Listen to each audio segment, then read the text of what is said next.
in the trenches, under attack, separated from the nest. And through this test, not all of us will make it back. Repent, erase that fact.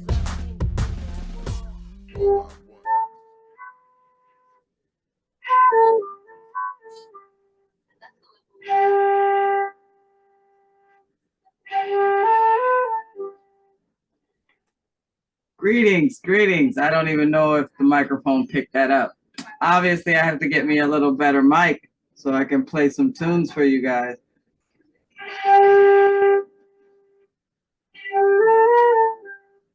I haven't played since the 3rd grade, but I'm getting there. We're about to get into part 2, the journey of the Holy Babe. It starts here. So we're all the way in verse 289. All 3 of the Magi gave their gifts, and the last Magi was a woman. So that was exciting. And she said, "Let this myrrh be a reminder of she who will walk by his side." And then verse 289, Holy Megillah, Nasarean Bible, the Essene way, moved by the spirit of their giving, Mary said, "I am moved to give a gift. Lo, I have little in worldly wealth, the more so because we are on the road. Yet I feel called to give you a momentum of this visit." Mary took one of the swaddling bands of hemp that was wrapped around the Holy Babe and gave it unto the Magi. Behold, the Holy Magi received the swaddling band with great reverence, as though it were more precious than gold. After paying homage to the Holy Babe, the Magi prepared to depart without sending word to Herod, for they inwardly perceived that Herod was not to be trusted. They warned Joseph and Mary of Herod's request and of their suspicion of Herod. They advised the Holy Family to flee as soon as possible. Then the Magi departed for their homeland. Upon the return of the 3 Magi to their homeland of Persia, their brethren greeted them with great affection, for lo, they had been away many months. That night, according to the ways of the Zoroastrians, they lit a ceremonial fire and celebrated. To those Magi amongst their brethren with ears to hear, the 3 Magi told the story of their journey. They showed these ones the swaddling band from the Holy Babe, and they placed the momentum on the altar near the fire. But later that night came one Magi who did not have the ears to hear. When the latecomer who was blind in one eye asked why there was a swaddling band on the altar, the 3 Magi told their story. The latecomer mocked them and then threw the swaddling band in the fire to burn. Behold, though the swaddling band laid in the fire, it did not burn. Repeatedly through the night, the mocker added fuel to the fire.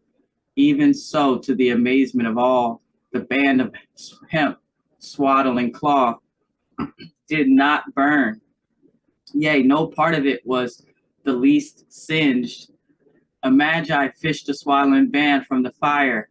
They danced around it and took turns touching and kissing it. One declared, "This proves the holiness of the babe, that even his swaddling band is graced by his power." Meanwhile, the latecomer who had mocked repented, crying tears of true remorse. One of the Magi handed the repentant mocker the swaddling band that he might touch it. The repentant man used the swaddling band to wipe the tears from his eyes, and behold, his blind eye was healed. All of the Magi gave thanks and praises unto the Holy Babe. Meanwhile, back in Bethlehem, after the 3 Magi had departed the Holy Grotto, behold, 2 more wise ones arrived at the grotto, a Buddhist sage and a Hindu yogi. Yea, they had come to worship the Holy Babe, for like the Persian Magi, they had dreamed of the Holy Babe and were guided to the grotto. Each declared this babe to be the fulfillment of the hopes and prophecies of their own religion. Other sages of other religions arrived that day and made similar declarations, and all agreed that for the safety of the babe, they must keep silent on these mysteries. That night, David of Alexandria was warned in a dream that Herod would send soldiers to kill the Holy Babe, even as the Magi had warned. David told Joseph and Mary of the dream and advised them to bring the Holy Babe first to Mount Carmel, then to the Nasarean settlement in Alexandria, Egypt.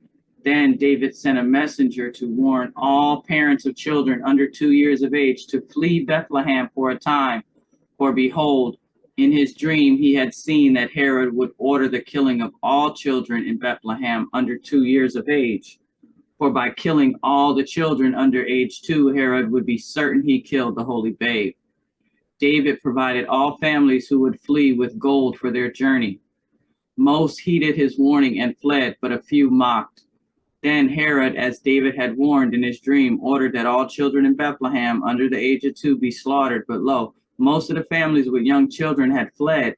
Herod's soldiers, seeing that most families with children under 2 had fled, reported this news to Herod. Behold, Herod withdrew the order. He said, "Wait a month, and many of these will return. Then we will kill all the infants." Joseph and Mary with David, the Yair, Joseph the shepherd, and the holy babe began their journey north to Mount Carmel, to the home of Joseph and Mary. For from their home near Mount Carmel, they would gather needful things and consult with the elders. From Mount Carmel, they would journey west to the Mediterranean Sea and take a ship south to Alexandria. Behold, the journey of Joseph and Mary and their holy babe later came to be called the journey of the miracles of the holy babe. Though this journey from Bethlehem to Carmel to the Mediterranean is also known as the journey that saved the infants of Bethlehem. For behold, by leaving a notable trail of miracles that Herod would notice, the holy babe did save the infants of Bethlehem. For with Herod convinced that he had a trail to follow, he had no reason to follow through with his plan to kill the infants of Bethlehem after a month. And when that trail led Herod's soldiers to the port near Mount Carmel, where the ship carrying the Holy Family had departed, Herod declared, "I have chased them from my lands, and that is good. And I will send spies to Egypt." And the account of the journey of the miracles of the Holy Babe, which saved the infants of Bethlehem, is as follows. So I'm going to put that on the next video. But that was basically the summary of the wise men. And it said all types of religious sages came and visited. It says other sages of other religions arrived, and they all made similar declarations that the baby is the fulfillment and the hopes and the prophecies of their own religions. So yeah, that is so beautiful. But all right, I'm gonna end this here. And then so this will be just the end of the, but there's still more to come. I'll just title it what it is, the journey that saved the infants of Bethlehem. That'll be coming up next. All right, but I love these Holy Megillah stories, right? So the difference here between the King James, let me show you right quick before we end this, because I don't think it's, he saw he was mocked of the wise men and was exceedingly wroth, and he sent forth and slew all the children that were in Bethlehem and all the coast thereof, from 2 years old and under, according to the time which he had diligently inquired of the wise men. And they say that what Herod did here was a fulfillment which was spoken by Jeremiah the prophet, saying, "In Ramah there is a voice heard, lamentation and weeping and great mourning, Rachel weeping for her children, and would not be comforted because they are not." All right, so that's completely different than what it just said in the Holy Megillah. It told us that, I don't want to make it too long, but just to remind you that this story, there's a journey. It's called the journey of Joseph and Mary and their holy babe, later came to be called the journey of the miracles of the holy babe. For lo, this journey from Bethlehem to Carmel to the Mediterranean is also known as the journey that saved the infants of Bethlehem. Okay, for behold, by leaving a notable trail of miracles that Herod would notice, the holy babe did save the infants of Bethlehem. This is just a miracle, man. For with Herod convinced that he had a trail to follow, he had no reason to follow through with his plan to kill the infants of Bethlehem after a month. And when that trail led Herod's soldiers to the port near Mount Carmel, where the ship carrying the Holy Family had departed, Herod declared, "I have chased them from my lands, and that is good." So that is drastically different than what we just read in the King Jimmy.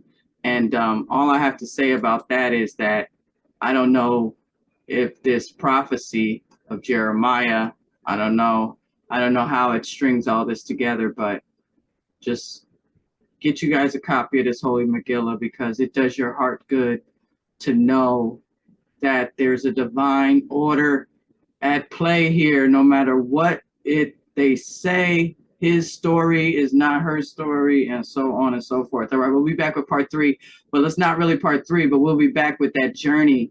And you got to know every miracle in there is going to be speaking to us on so many levels, because this is something that was purposely erased, kept from us, rearranged, so our thinking could be rearranged. And now we're going to unlock all of that with these beautiful stories. All right, guys, stay tuned. Thanks for watching. One by one, us ants on march. I lost the trail, now my trial starts a new scene.